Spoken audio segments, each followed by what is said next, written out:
Hey, everybody. Welcome to What Drives Us, episode 262 for January 31st, 2018. My name is Russell Frost. I have the pleasure and good fortune to be your host. And luckily for you guys and me, I'm not alone. This week, I'm lucky to have my What Drives Us wingman. I like to call him Tony Schaefer. Hi, everybody. I like to be called Tony Schaefer, and sometimes Sir, and occasionally Your Majesty. Although I am reading the Game of Thrones books, so Your Liege or My Lord will be also accepted. My liege. I always like. Yes. And tonight I have another only child brew. This is the silent treatment, so it's a nice dark beer. Wait, hold on, wait for it. There it is. That's satisfying noise. Yes. Well, and next to him is the other leg upon which this tripod stands. He is our friend in Canada. He has at least 1 volt, maybe 2, I think, right? But you don't have a bolt. Well, you have 2 volts. No, I have 2 volts with a V. Why do I always think you have a bolt, but I'm sorry. I'll have one of those later. Yeah, probably. Right now, just 2 volts. Use my stammering. Let me introduce Mr. Mark Cogler. Hello, everybody. Welcome to the show. And not to be outdone, I'm drinking a French Diet Pepsi. Right. Diete. Oui. Diete. Pepsi de Diete. I don't even know if that's the right way to say it. Maybe they just. No, I'm just making it up. I don't speak French at all. So really? I'm just making this shit up as I go. I thought everyone in Canada had to speak French. Yeah, and we all have dog sleds, and we live. And you learn how to make igloos in grade school. Igloos in grade school, right. Absolutely. Yeah. So I have a little bit of business to do here at the beginning of the show. Dude, you were supposed to take care of that before we started recording. I know, right? I know. It just so happens that January 20th is an auspicious date in the What Drives Us calendar. And I let it pass, and I thought about it, and sometimes I make a big deal out of it, and sometimes I don't. We haven't made a big deal out of it, I think, since number 5, maybe, or maybe it was show 200. I forget. But suffice to say, this show has been on for 8 years. We celebrated our 8th anniversary on January 20th of this year. Man, 8 of these. I don't know how it happened. I don't know why it happened. I'm still blown away that it has happened, but there it is. And thanks to all of you out there who faithfully watch and comment on the chat room and comment on Facebook and respond to us on Twitter and have subscribed on YouTube. Thank you for all of that. And of course, as I said earlier, there's a tripod here. There's like me, and then there's 2 other guys that are right down here. These guys are huge. These guys are huge. Okay. Huge help for the show. Mark and Tony do so much to make the show what it is every week. Patrick Connor does tons of work behind the scene, even though he's too goody to come on the show very much anymore. He is responsible for our social media presence. So if you see news and stuff like that, a lot of that stuff comes from Patrick. Of course, Evan for hanging in there most of the time when he can, when he's not too lazy or watching a baseball game. He's having internet problems tonight. And Paul Guzik and everybody else. And of course, the person missing here is the guy that I started the show with, who some of you with really long memories may remember as Danny Cooper. Danny is doing fine. He's busy and we miss him very much, but he doesn't actively participate in the show these days. But he could come back, right, Tony? Or did you take care of that thing we talked about earlier? Yeah. Okay. So Danny won't be coming back, but we miss him. And I was muted. I'm so sorry. just wanted to say that. So I wanted to say, because I genuinely like this show kind of gets to me. So like it's overwhelming that we've done this for 8 years. And that so many of you have listened. Thank you so much. It's been 8 years and 1 week, which means technically we have outlasted almost every American president. See what I'm saying? Yeah. See what I'm saying? Yeah. Absolutely. So that's all I got. Tony or Mark, if you guys want to, if not, we'll just get into it. No, we do it because it's fun, because we enjoy hanging around with each other, and we enjoy following this segment of the news. Absolutely, and we certainly appreciate the fans that have watched it either that long or at any point along the way and have got hooked on it. And we appreciate you following with us. We appreciate your addiction so much. You have no idea. Well, Terry, I'm bleeding out, by the way, just in case you guys, if you wonder why I'm doing this, I managed to punch a hole in my arm somehow before the show. So I'm just trying to keep the blood from pooling up on the desk. The first part of this show has traditionally been called Russell's Rant. This was a Patrick Connor invention. And sometimes I like it and sometimes I don't. And up until this morning, I had a really good rant saved up. I mean, yeah, like legendary. January 23rd, from Plano, Texas, Toyota sent out a press release whose title was, and I quote, "Hydrogen is going the distance. Toyota surpasses 3,000 hydrogen fuel cell vehicle sales in California." Mm-hmm. And I was just gonna be my usual foul-mouthed self to make fun of it and talk about unicorn farts and all of this stuff. I mean, and again, let me whore myself out a little bit here. Do go to our YouTube channel, youtube.com/whatdrivesus, and watch my Mirai review. I think it's important. But I made a mistake. Actually, I don't know that it was a mistake. I actually talked to someone in Toyota, and I want to give Mr. Brian Lyons credit for taking the call. Number one, thank you. Number two, and giving me some really good answers. And we chatted a little bit about the press release, and I'm not as hateful as I was before. What the hell happened? I don't know. Are you saying he talked you off the edge? I don't think he. Nice. That is wonderful, Tony. Wow. This is a refueling strategy. Magical, mystical, and magical, mythical, and majestic. Yeah, that's beautiful. Mm-hmm. So here's the gist of the press release. Yes, Toyota missed its goal by 8 days. They were going to sell 3,000 Mirais by the end of 2017. They missed it. It went into the first week in January, but whatever. I mean, really, who cares? Good for them. They did that. What's interesting though is that Toyota's going to keep making the Mirai. Originally, when it was presented, it was sort of we're just doing this thing. But the production line in Japan is going to continue making Mirais at, according to Mr. Lyons, about 3,000 a year. They will be pushing these Mirais out. I didn't ask for where they will go. With the original 3,000, about half went to Japan and half came here. That will probably still sort of kind of be the breakdown, I guess. The limiting factor in production is, oddly enough, the fuel cells. It's not the car. Toyota's good at making cars, oddly enough. Apparently the fuel cells, the constraining factor here. Is it? I mean, I don't know what goes into the construction, but yeah, what is it about the fuel cells? Was he forthcoming? I didn't. You know what? I was actually so shocked that someone picked up the phone. I asked a few questions. We had a very nice chat for about 10 minutes, and I didn't really, I guess what, I should write these down and we'll follow up on this. In the process of this, Brian did mention that they are building out some more refueling stations. California currently has 31. They're adding 8 more stations, 7 of which will be in Northern California. 1 will be in Los Angeles. And yes, San Diego will continue to have but 1 station. So San Diego potential Mirai owners, no, it's still not a good idea unless you live in Del Mar.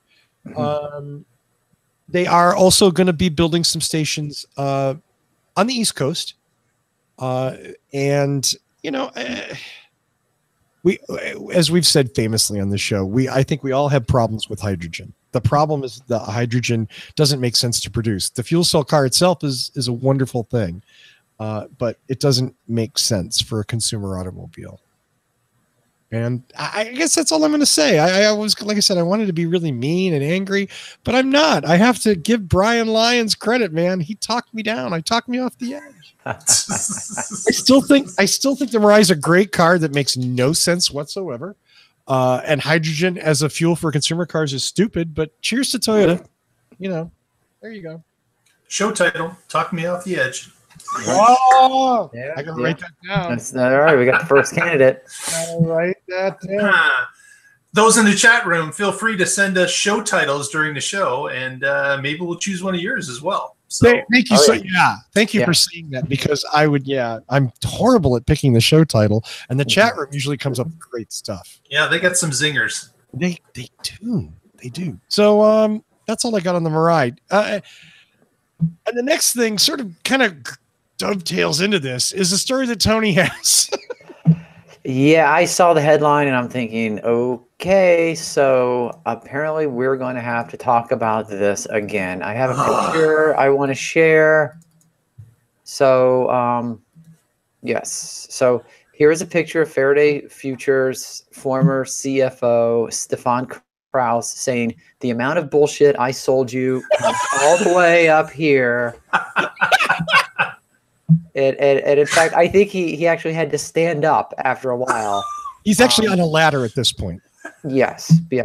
Sitting down wasn't sufficient to spell out exactly how much bullshit there was. Okay, so back at me. So the headline here in CNET, the car roadshow, is the Faraday Future files lawsuit against ex-CFO Stefan Krause. And the article just goes into say how promises were made and broken, how we do not have nor do we need any technology from Faraday Future. This complaint continues Faraday's pattern of hurling false and inflammatory accusations against us.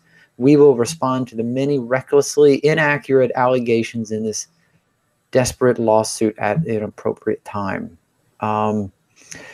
Yeah, just when you thought Faraday Future was hopefully going to fade off into nothingness, now the lawyers are involved. And so this is probably going to get dragged out forever. Well, at least until the lawyer money runs out. Yes. It said that Stefan Krause's possible violation of law and lack of contribution to Faraday Future's goals over the course of his leadership since March has led to severe damages to the interests of Faraday Future and its investors. Faraday Future is currently taking legal action as a result of Stefan Krause's malfeasance and dereliction of duty. Malfeasance? I know. What kind of lawyer word is that? Come on. Yeah, I can come up with something better. Not malfeasance. Fiduciary responsibility. That's for damn. Right. But I mean, we've said this from the very beginning. I mean, Faraday Future was just a clusterfuck from the word go. Yeah. And, pretty much everybody in a upper level position is in some way, shape, or form to blame for its demise. And we've said several times there are some really good engineers and some really smart, hardworking people at Faraday Future. But the people at the very top had to have known they were pulling a fast one on just about everybody. And I'm still presenting, so you can. Are you? But I like it when you're talking. Yeah, I don't. Yeah. So does this surprise you guys? Yeah, I wish I could say yes, but no. Mm-hmm. It surprises nobody, really. This is a company that, like I said, we all had really serious issues when they started, and it was pretty obvious they were looking for headline grabbing at the beginning to push more investors their way, I guess. Or It's something. been a really bad trip for anybody that was hoping that they would actually produce a car. And that's in the end. I mean, car manufacturers are supposed to make cars, and they're not making cars. They're not a car manufacturer. Period. Point. And Faraday's never managed to make a car. It seemed like, of course, foolishly that, oh well, maybe they're not going to make this car in China or in some rented factory or something. And now there's these lawsuits, and it's just time for them to go away quietly. I feel bad for the employees. I feel bad for the Faraday employees. And we've said it several times. I mean, regular listeners know we honestly really wanted to cheer for this company. Yeah. We don't want a single EV manufacturer to fail, because that makes the industry look bad. So we really wanted them to do something, even though we thought it was crazy, and that little LiDAR thing sticking out of the hood, and the, what was it, zero gravity seats, all of that stuff. I mean, we're shaking our heads, but at the same time, we're like, okay, if someone's going to buy this car, I don't care if it's the United States or it's China, if you're targeting a special market, that's great. Just build it. I got nothing else on that. Yeah. So, speaking of companies with problems, Volkswagen's had an interesting history in the last few years. They're still sort of exiting from Dieselgate, which, forgive me for saying gate, I'm sorry, from the diesel thing, where they lied to millions of consumers and told them that their cars got a certain level of performance. Come to find out, it was fake performance by some intentionally placed software, allegedly, by some rogue VW engineers. One guy. Rogue VW engineers. Apparently, the management does nothing there. They just let the engineers run the place. It's running amok. Yeah. So, they slipped this magic software in that made Volkswagens run clean during emissions testing, but the rest of the time pumped out a whole bunch of noxious pollutants that really hurt people. And they lied. They lied, and they're still in business, and they're still selling cars. It costs them money, but they're still in business, and they're still selling cars. Come to find out, we hadn't quite hit the bottom of the barrel. And you couldn't make this stuff up. I have to dance delicately around this, because I have to think that if you're a German organization, you probably don't want to get caught poisoning creatures with toxic gas.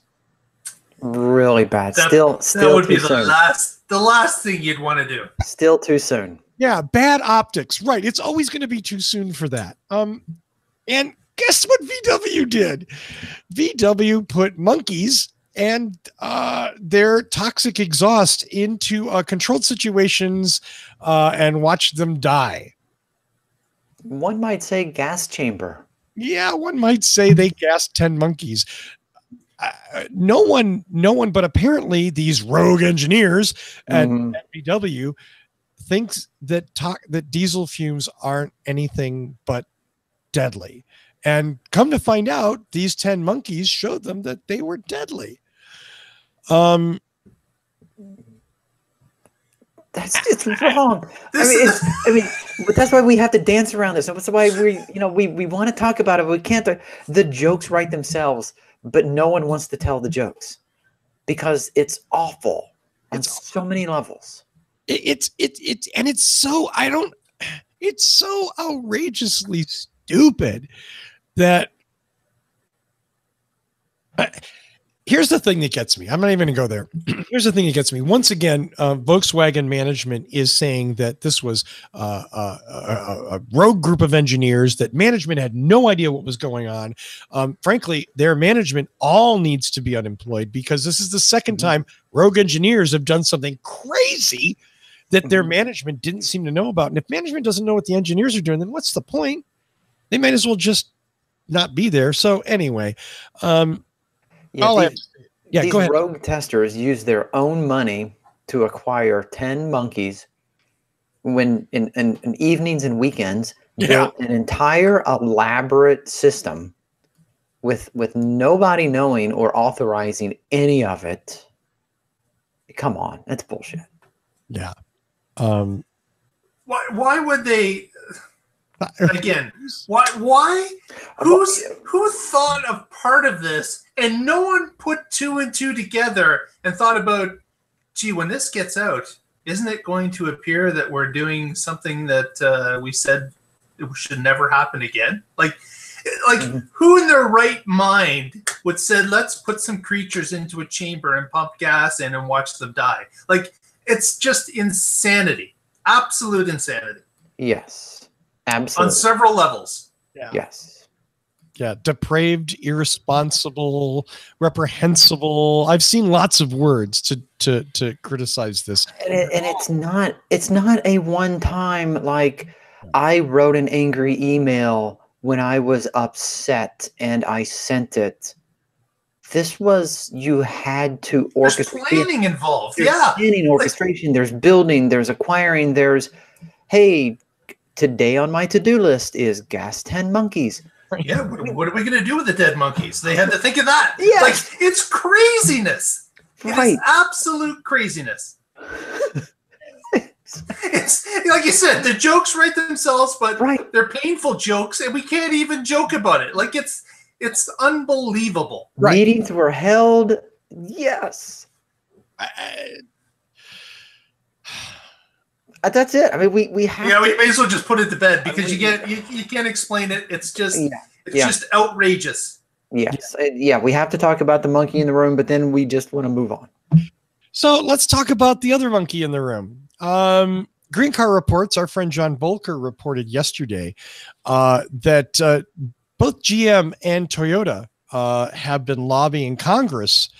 GM's been suggesting that Congress should pay for EV charging. And Toyota has been asking for, wait for it, hydrogen fueling support. And which my brief discussion this morning with Brian Lyons at Toyota PR said that, yes, in fact, the government is paying for some of this East Coast infrastructure that they're going to be building. In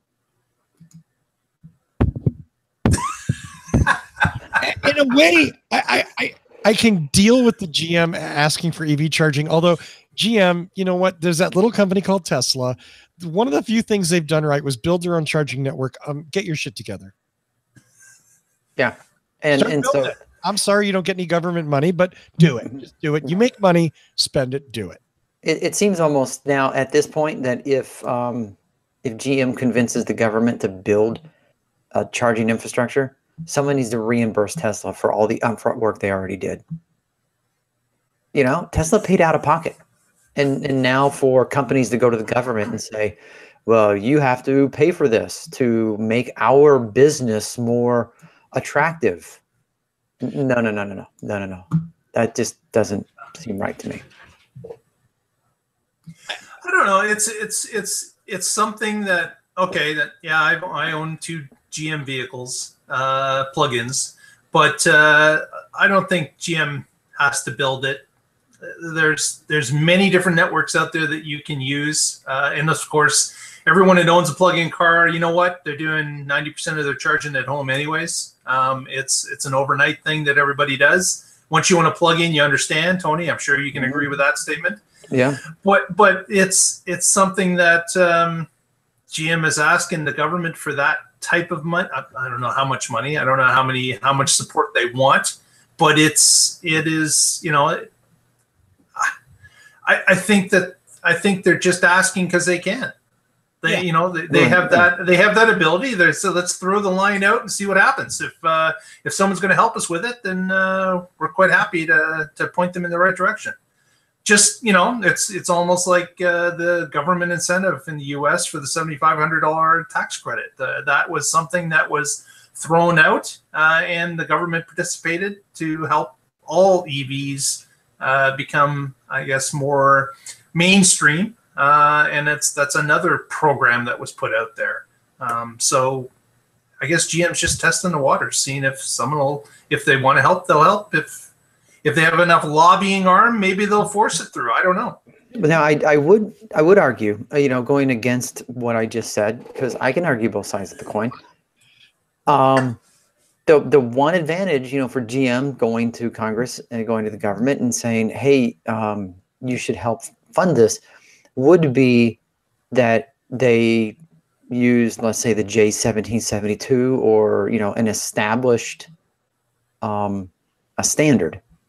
Because let's face it, Tesla built their superchargers and they use Tesla plugs.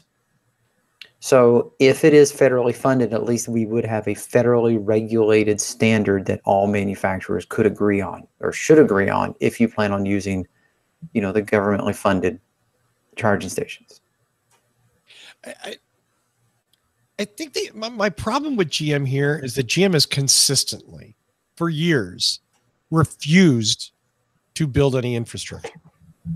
This is sort of a corporate policy on their point. And I'm not saying it's one that I don't agree with. They're certainly allowed to take that stance. They don't have to build gas stations because they sell gasoline cars. Just so happens there's a buttload of gas stations already out there. It would be nice if GM was proactive about this. And I don't blame them for going to the government with their hand out and going, hey, we'd like some Bolt chargers. You mind funding some? Okay. But I don't think they deserve it. The thing that really teased me off here, Robert Wimmer is the North American Director of Energy and Environmental Research for Toyota, said, and I quote, "To ensure the U.S. remains competitive in this space, the federal government needs to take a much more proactive role supporting hydrogen infrastructure growth. Without robust federal support for hydrogen infrastructure, possibly part of a national infrastructure program," he said, "the numbers of fuel cell vehicles on our road will remain modest."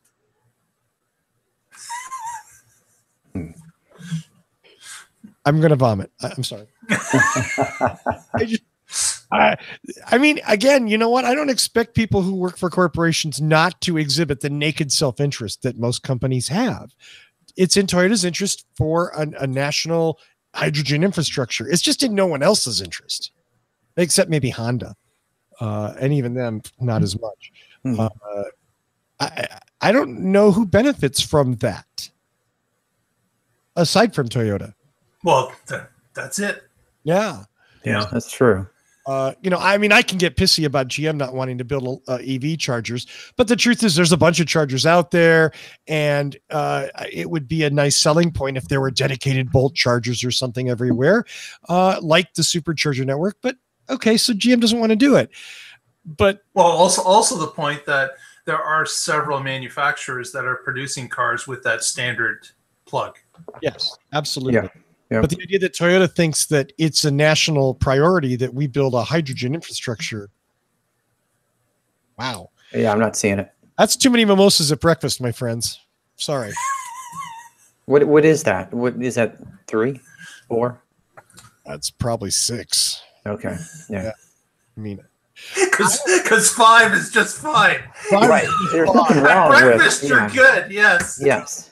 I don't know how you say that with a straight face. God bless him. That must be. I got nothing else to say. I'm just going to lose friends here at this point. Here's an idea: if you blanket the nation with hydrogen charging stations, all the manufacturers will come out with hydrogen cars. I promise. Yeah.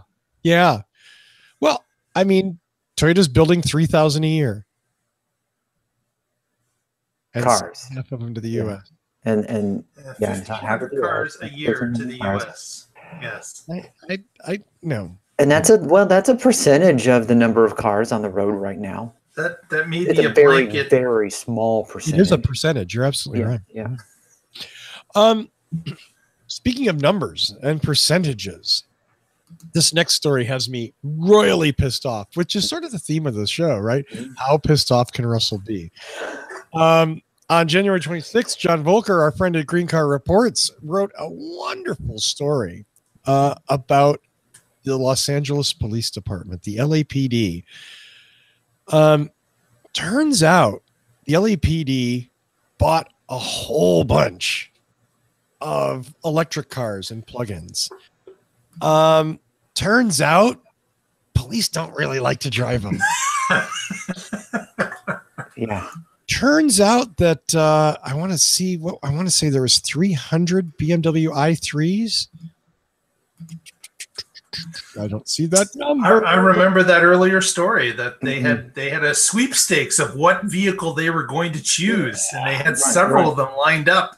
Yeah. Well, okay. So this goes back to like early 2016. They bought a few hundred of these BMW i3s. 2 years later, there's almost no mileage on them. Most of them have under 3,000 miles. And it's because, and it turns out that most of them have been used for personal business and errands, not so much for policing. Turns out that police don't like to drive i3s. And why is that? And to which I'd say, you know what? You need to enhance your manhood some other place than work, because driving a clean vehicle during your rounds, that's your job. Do it. I don't have anything else to say. And there's lots of gas cars in the LAPD fleet. No worries, folks. Well, also keep in mind, Russell, that these cops, they wear more on them than a normal person. They've got the bulletproof vest on. They've got the gun belts. They've got all those things that they have on themselves personally, and they got to squeeze into a smaller car. An i3 isn't that small. Well, it's certainly smaller than the Chevy Impala they're used to. Yeah, I guess it's not the Crown Vic. I don't know. It's a horrible waste of money. But let me add to this pile of poop that the LAPD has left behind for us. They also bought a large number of Chevy Volts in 2012 and 2013. Mm-hmm. These cars, much more mileage, checked against their database. Most of them had between 30,000 and 100,000 miles. So at least they got driven. But wait for it. You look at the lifetime blended fuel economy of the vehicles, it was between 34 and 39 miles a gallon. What does that mean, Mark? Yep. There's not much difference of driving a regular gas car. Well, they never plugged them in. They never plugged them in. Yeah. That's just laziness. I'm sorry. That's just laziness. And I get it. You know, like we shower equipment and tons of things on police departments. And it makes me angry that something like this would fail this badly, this in such a kind of lazy manner, you know? But why were they like, and I don't know if this is the case, but were these really patrol cars, or were these more of supposed to be used in like a meter maid type scenario? I don't know. And again, because if it was used for real police work, I don't think you could use an i3 or a Volt to chase down bad guys and stuff like that. I mean, I think you've got to have the larger car that can keep up. The LAPD certainly has an interesting record historically on high-speed chases. I mean, of course, I wouldn't take an i3 on a high-speed chase. I mean, if it were me and I knew I was being chased by a bunch of i3s, I would just drive 100 miles and be done with it. Right. Right. And to be fair, okay, I'm not trying to be unfair to the police officers here at the department. The i3 has like 114 miles of range, the ones they bought. So it's a limited use vehicle, but the LAPD is huge.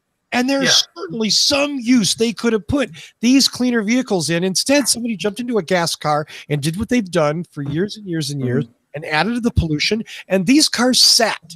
And that's what pisses me off. Yes. And you could argue that they had range anxiety. They didn't want to drive an electric car because they were afraid they would run out of range, or whatever. And so they didn't want to drive it. Suck it up. Yeah, I agree. They bought them for the reason, and all of that really good cred that they got when they brought in these vehicles is now gone when LA realizes how many hundreds of millions of dollars was wasted on the cars and the chargers and the entire program, and then they sat. Yeah. And they were used for a few personal errands often. I can't understand why they wouldn't, have them on duties that they could be used on.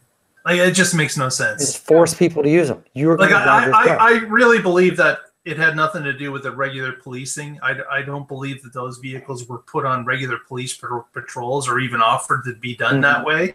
I believe that these were, secondary duties. They were things like court documents or things that had to be run around the city.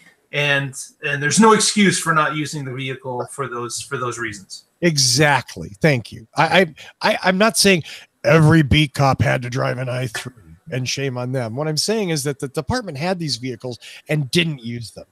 And it's a $10 million investment and they just pissed it away. Yeah. Now there is a argument about the Volt with never being plugged in. And one of the arguments there is if the Volt is being used for a person, personally being used for work, most work places, whatever you want to say, most fleet organizations will reimburse the owner for gas. But if you plug in at home, you're using $30, $40, $50 a month in electricity, and it's harder to turn in an electric bill and say you need to reimburse me for this. Yeah. And that's certainly been stated in the past, yes, that there's no real reimbursement for electricity use at a personal home. The person just needs to lose $60 one month and realize it's not going to happen again. Yeah. But if those vehicles were actually returned to the workplace, then there's no excuse for not plugging it in overnight. You're correct. And that's why I was trying to kind of careful to say, like in a fleet where it's a person using the car and you being reimbursed. But yeah, if it is a work car that sits in the work lot overnight and there's a charging infrastructure, then there's absolutely no excuse. You guys are making a lot of excuses for a large organization that manages hundreds, if not thousands of vehicles. And I'm not. No, I know. I'm just trying to qualify. I am trying to figure out how I can get a used vehicle from the LA Police Department. Exactly. I want one of these black and white LAPD i3s, man. You get a line on that, Russell. We'll start selling them on our site. No problem. We'll just blow them out. Elon's flamethrowers or something. Yeah. Hey, throw it on a carrier and ship it to California or ship it to Chicago. I would. Well, baby, that's my call sign. That's what I'm saying. I got a 50-mile drive round trip. I'm perfectly fine with that. Yeah. And these are even range extenders. You see that? It's plugged in the back, and it's got the gas in the front. Doesn't make a lot of sense. No, it doesn't. Nope, not at all. But let's talk about something that makes so much sense and has been so long coming. Mark? Harley Davidson announced that its first electric motorcycle will be coming to market within the next 18 months. Now, we all know that Harley, as of about 2 years ago, came out with a concept bike. And they had actually taken it on a road tour, went all across the U.S. and parts of Canada, and allowed customers to drive a couple of concepts that they had put together, the Livewire, which are shown here in these photos. So they announced today that they're coming out with an electric bike within 18 months. They did not tell us which one it would be. So it wasn't announced that the Livewire would be one of those bikes or not. I don't know why they wouldn't announce that. Maybe the concept had issues. I'm not sure, but they are not saying what will come out, just that they will have an electric bike that will arrive. My question to the panelists here is, and I know Harley's done obviously some PR work and they've done some polling and such, but does an electric motorcycle sell well for a company that markets so much on the rumble of their current motorcycles? Right. Loud pipes save lives. Yeah, like loud pipes save lives. Like the thing's got to rumble and shake, and it's got to be the loudest it can. What happens when you bring a bike that's completely silent to an organization like that, to fans of those type of motorcycles? Are you bringing in new fans? Are you converting present ones? Do these two consumers mix at all? What are your thoughts? Can I talk? Yeah, Mr. Motorcycle Man. Oh, I love this. Yeah. So you're going to show us the stock price? Sticker. Harley's in trouble. They're closing their Kansas plant, Kansas City. I think it's Kansas City plant, or closing one of their plants. They've had trouble with the plant in Pennsylvania. Harley is an idea whose customers are, as they say over at the Fox News channel, dying out, because their average viewer is like in their 80s. And that means in a few years, Fox viewers are going to be dead. And sadly, Harley's in a similar situation. Their owners are opting for three-wheelers because they're not so good on the two wheels anymore. It's a big, expensive bike, and it doesn't compete well. Younger riders who don't buy into the Harley legend,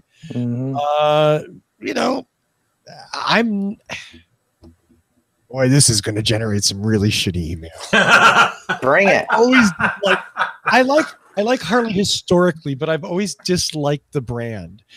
It's a brand much more than it is an actual product. Harley bike build quality has been inconsistent over the years. Some years you want them, some years you want to run as far as you can. It was a joke forever, for decades, that you knew where your Harley was parked because there was a puddle of oil there, and that wasn't funny if you actually owned one of these dripping bastards.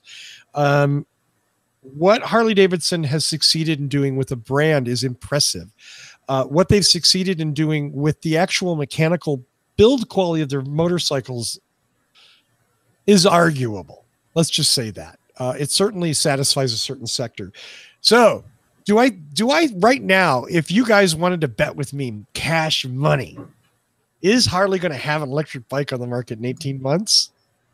No fucking way. Right. No way. It's not going to happen.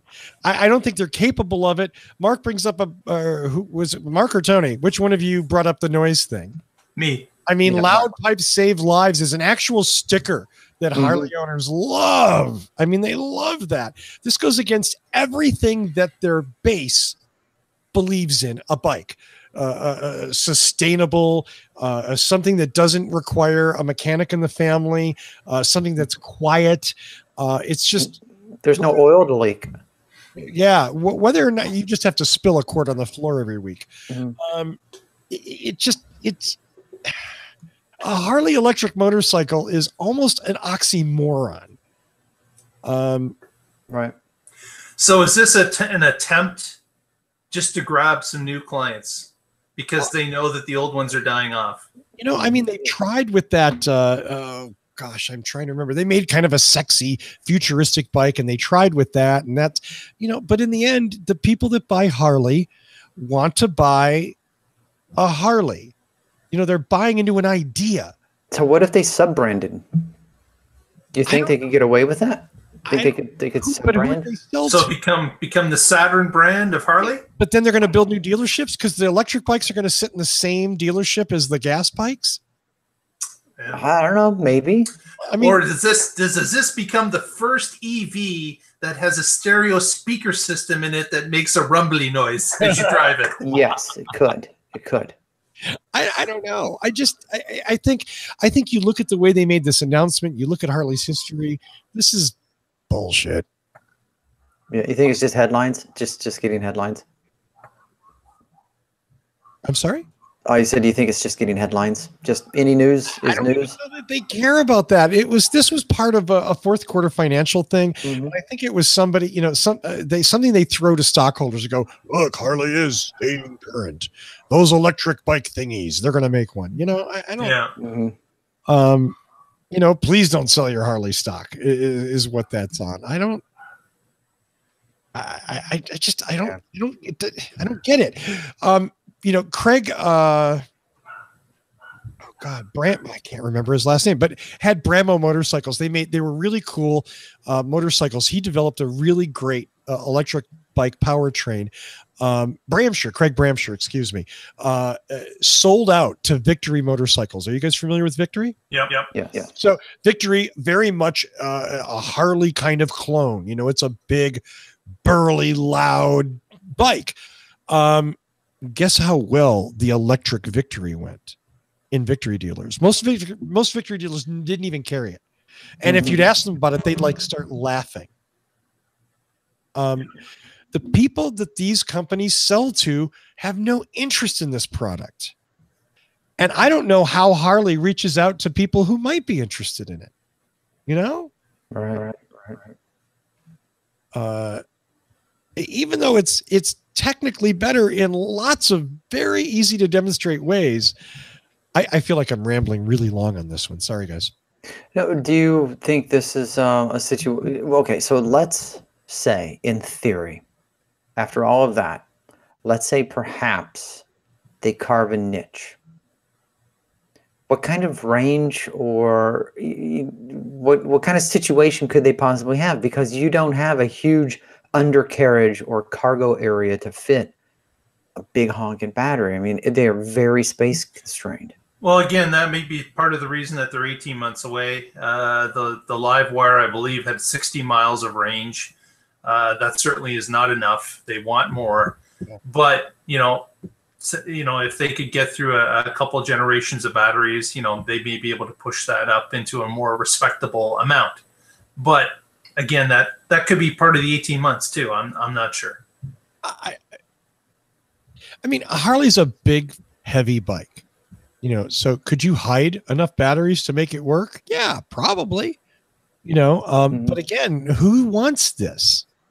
It's not going to look well, like. Here's the weird thing is if they did take it out on the road as they did a year and a half ago or 2 years ago, and they went to all these stops and they got feedback from people that own Harleys and were invited to come drive this.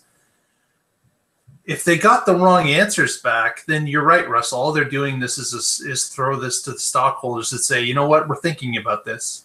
Yeah, we know it's out there, and yeah, we may become part of this. Here's the bone to the stockholders. Here's the future. Mm-hmm. Like you said, don't sell your stock. So that it could be as simple as that. Yeah. And if we see no development, if we see no fanfare, then it's just one of those statements, and it certainly could be. I mean, there are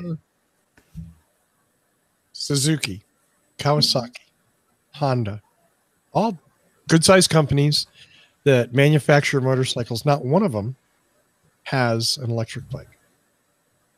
And it fits much more in their product line. An electric bike could be wedged in there. Harley, right. Have you guys ever spent time at a Harley dealership?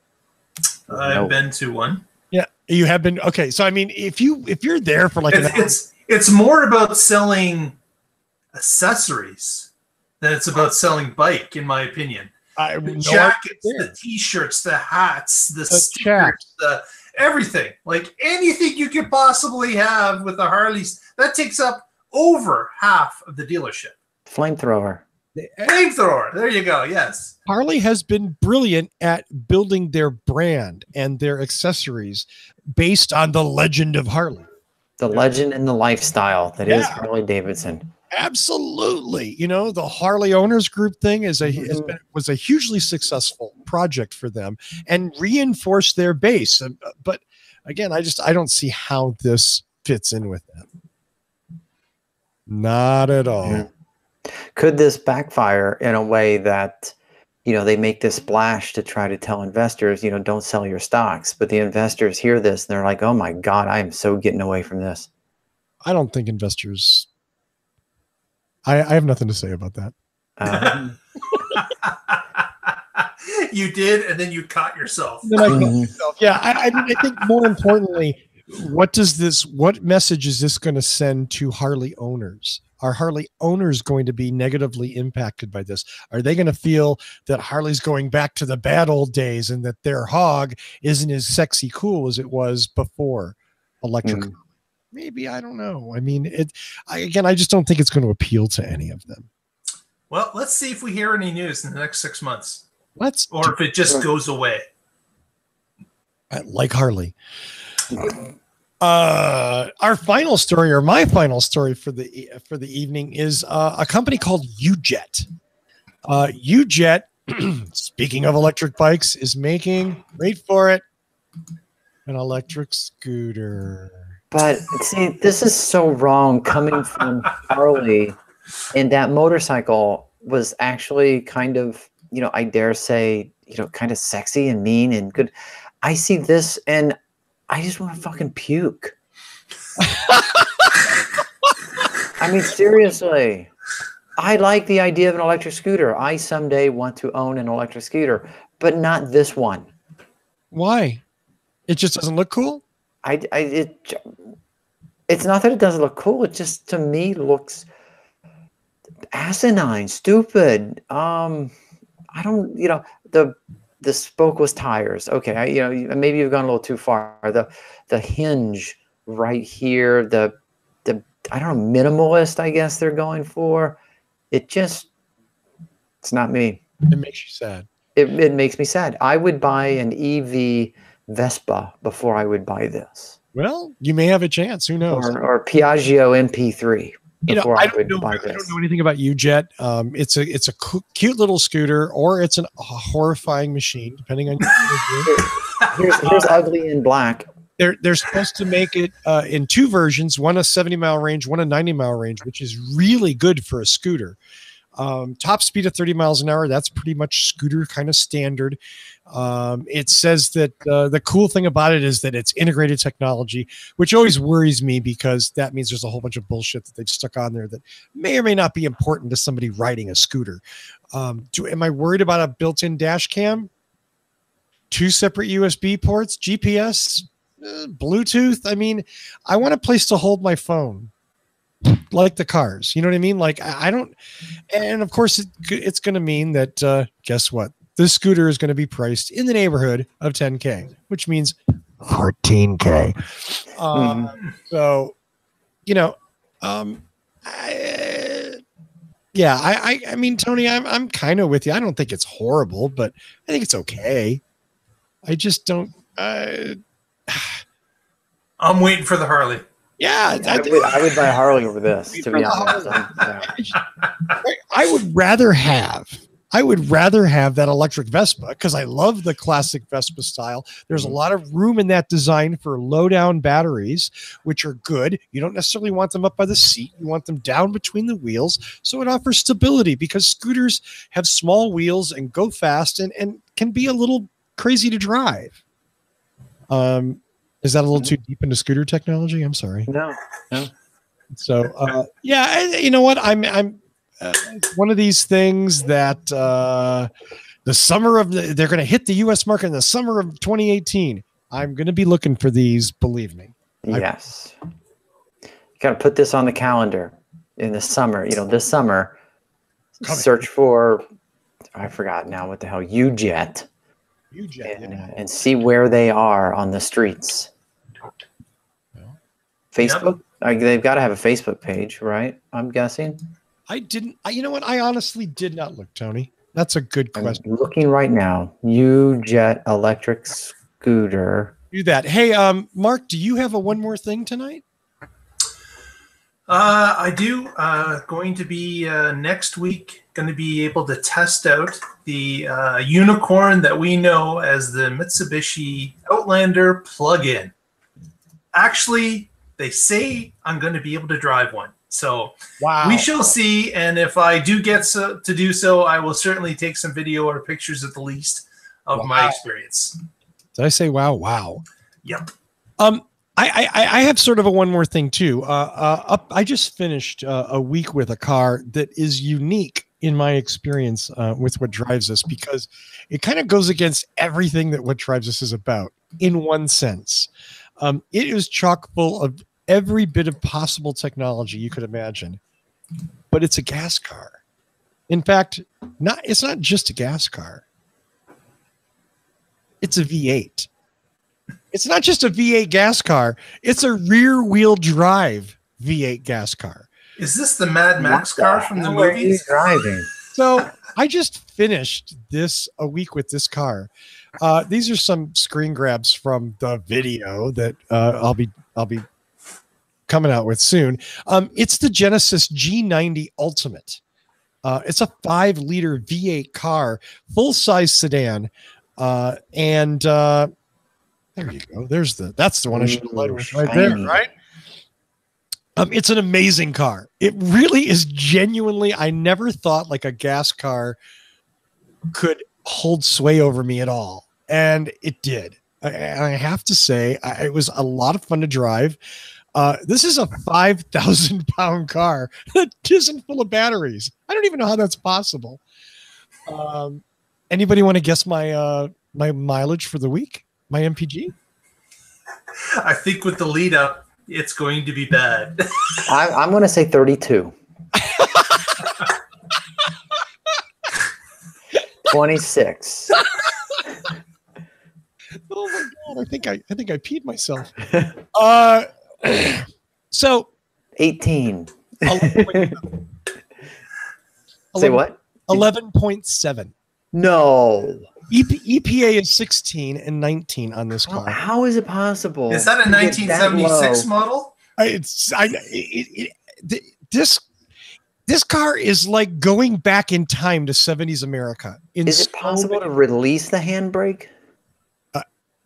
I promise you, I was not driving with the handbrake. It's a 5,000-pound V8 car. Oh, wow. It takes a lot of gas to get in. Now, the good news, interestingly, put the car in cruise control, get on the freeway, doing 75 miles an hour, 25 mpg, way over EPA.